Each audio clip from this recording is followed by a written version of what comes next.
ಮದುವೆ ಯಾವತ್ತು? ಇವತ್ತೇ. ಎಷ್ಟು ಗಂಟೆಗೆ? 9:30. ಸೊ ಅಂದರೆ ಇವಾಗ ಓಡಾಡ್ತಾ ಇದ್ರೆ ಮತ್ತೆ ಛತ್ರದಲ್ಲಿ ಇದೆ ಓಟ್ ಹಾಕೋಕ್ಕೆ ಬಂದಿದೆ. ಓಟ್ ಮುಗಿಸ್ಕೊಂಡು ಹೋಗ್ತೀನಿ. ಒಂಥರ ಮೆಸೇಜ್ ಕೊಡ್ತಾ ಇದ್ರೆ ನೀವು ಎಲ್ಲರಿಗೂ. ಇನ್ನು ಕೆಲವರೆಲ್ಲ ಎದ್ದೇ ಇಲ್ಲ, ನೀವು ಮದುವೆ ನಡೀತಾ ಇದೆ ಇಮಿಡಿಯೇಟ್ ಓಡ್ ಬಂದಿದ್ದೀರಿ. ಹೆಂಗೆ ಅನ್ಸುತ್ತೆ ಮೇಡಮ್ ಈ ಜವಾಬ್ದಾರಿ? ಹೆಂಗೆ ಅನ್ಸುತ್ತೆ? ಅಂದರೆ ಓಟ್ ಹಾಕೋದು ಇಂಪಾರ್ಟೆಂಟು. ಸೊ ಓಟ್ ಹಾಕಿ ಈ ಮದುವೆಗೆ ಹೋಗ್ತೀನಿ. ಓಕೆ, ಯಾವ್ದು ನಿಮ್ಮದು? ಇದೆ ಮೈಸೂರೇ. ಓಕೆ, ಹುಡುಗನ ಓಟ್ ಹಾಕಿದ್ದೀರಾ? ಹಾಕ್ತಾರೆ ಈಗ. ಓಟ್ ಹಾಕಾಯ್ತಾ? ಹಾಕಾಯ್ತು. ನಿಮ್ಮದು? ಹಾಂ ಆಯಿತು. ನಿಮ್ಮ ಹೆಸರು? ಶ್ರೀವಲ್ಲಿ. ಇವತ್ತು ಮದುವೆ ಇದೆ. ಫಸ್ಟ್ ಮತದಾನ ಮಾಡಿಬಿಟ್ಟು ಹೋಗೋಣ ಅಂತ ನೀವು ಬಂದಿದ್ದೀರಿ. ಹೌದು. ನಿಮ್ಮ ತಂದೆ ತಾಯಿ ಇದೆಲ್ಲ ಆಯ್ತಾ? ಹಾಂ ಆಯಿತು. ಹೌದಲ್ಲ ಆಯಿತು. ನೋಡಿ, ಮತದಾನ ಜಾಗೃತಿ ಅನ್ನೋದು ಯುವಕರಲ್ಲಿ ಮೊದಲನೇದಾಗಿ ಮೂಡಬೇಕು. ಅದಕ್ಕೆ ನಾನು ನನ್ನ ಸಹೋದರಿಗೆ ಇವತ್ತು ಮದುವೆ ದಿನ ಮೊದಲು ಓಟ್ ಹಾಕಿಸಿ. ಭಾಳ ರಶ್ ಇದೆ, ನೀವು ಬೇಕಾದ್ರೆ ಒಳಗಡೆ ನೋಡ್ಬೋದು. ತುಂಬ ರಶ್ ಇದೆ. ತುಂಬ ಸಪೋರ್ಟಿವ್ ಆಗಿ ಪೊಲೀಸವರು ಇರ್ಬೋದು, ಅಧಿಕಾರಿಗಳಿರ್ಬೋದು, ನಾವು ರಿಕ್ವೆಸ್ಟ್ ಮಾಡಿದ ತಕ್ಷಣ ಮಾಡಿ ನಮಗೆ ಅನುಕೂಲ ಮಾಡಿಕೊಟ್ಟು ಬೇಗ ಓಟ್ ಹಾಕಿ ಕಳಿಸ್ಕೊಡ್ತಿದ್ದಾರೆ.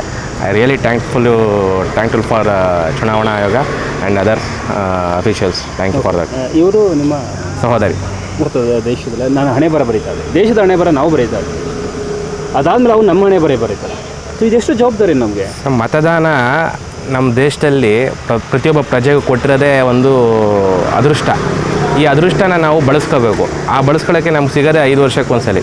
ಅದನ್ನು ನಾವು ಇವತ್ತಿನ ದಿನ ನಮ್ಮ ದೇಶದ ಆಳುವಂಥ ಹಣೆ ಬರನ ನಾವು ಇವತ್ತು ಬರೆಯುವಂಥ ಹಕ್ಕು ನಮಗೆ ಕೊಟ್ಟಿರೋದ್ರಿಂದ ಇವತ್ತು ನಾವು ಆ ಹಕ್ಕನ್ನು ಪ್ರತಿಪಾದಿಸಬೇಕು, ಅದನ್ನು ಬಳಸ್ಕೋಬೇಕು.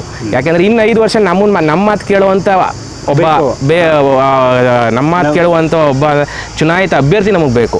ಅದನ್ನು ನಾವು ಇವತ್ತು ಡಿಸೈಡ್ ಮಾಡುವಂಥ ಕಾಲ ಬಂದಿದೆ. ಅದಕ್ಕೋಸ್ಕರ ದಯವಿಟ್ಟು ಮತದಾನ ಮಾಡಿ. ದಯವಿಟ್ಟು ಮತದಾನ ಅತಿ ಹೆಚ್ಚು, ನನ್ನ ಪ್ರಕಾರ, ನನ್ನ ಆಸೆ 100ಕ್ಕೆ 90 ಭಾಗ ಆದರೂ ನಾವು ಇದು ಮಾಡಬೇಕು ಅದಂತ ನನ್ನ ಒಂದು ಆಶಯ ಆಗಿದೆ. Thank you. ಯಾರ ಪರವಾಗಿ ಒಲವಿದೆ ಅಂತ ಅನಿಸುತ್ತೆ?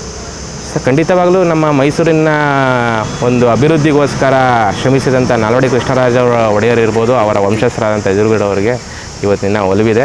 ಅವರೇ 100ಕ್ಕೆ ಭಾಗ ಗೆಲ್ಲೋದು. ಹಾಗೂ ಮುಂದಿನ ಪ್ರಧಾನಮಂತ್ರಿಗಳು ನಮ್ಮ ಮೋದಿಜಿಯವರೇ ಆಗೋದು. ಮುಂದಿನ 10 ವರ್ಷಗಳ ಕಾಲ BJP ಆಡಳಿತವಿರುತ್ತೆ. ಭಾರತ ಇವತ್ತು ವಿಶ್ವದ ಅತಿ ದೊಡ್ಡ 3ನೇ ರಾಷ್ಟ್ರವಾಗಿದೆ. ಸನ್ನಿಹಿತ ಇದೆ. ವಿಶ್ವದ 2ನೇ ಹಾಗೂ 1ನೇ ಆದಂತಹ ಸ್ಥಾನಕ್ಕೆ ಏರುವಂಥ ಸನ್ನಿವೇಶಗಳು ಈ ನಮ್ಮ ಪೀಳಿಗೆಯವರು ನೋಡೋದು ಖಂಡಿತವಾಗಿ ಸತ್ಯ. ಮತದಾನ ನಮ್ಮ ಹಕ್ಕು. ಈ ಭಾರತದ ಬದ್ಧತೆಗಾಗಿ ನಾವು ಓಟ್ ಹಾಕಬೇಕು, ಹಾಕ್ತಾ ಇದ್ದೀವಿ. ಇದು ರೈಟ್ ನ್ಯೂಸ್.